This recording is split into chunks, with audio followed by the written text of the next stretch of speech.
هذا الاسبريسو وهذا الامريكي.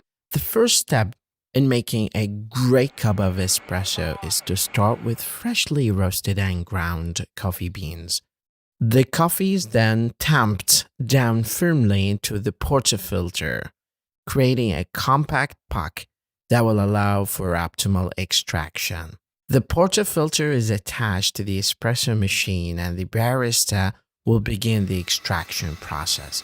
Water is heated to the perfect temperature and is forced through the coffee grounds at high pressure. The result is a small shot of rich, flavorful espresso. The barista will carefully monitor the extraction process, adjusting the grind size and the amount of pressure as needed to ensure that the shot is perfectly balanced and full of flavor. I prefer my espresso with milk.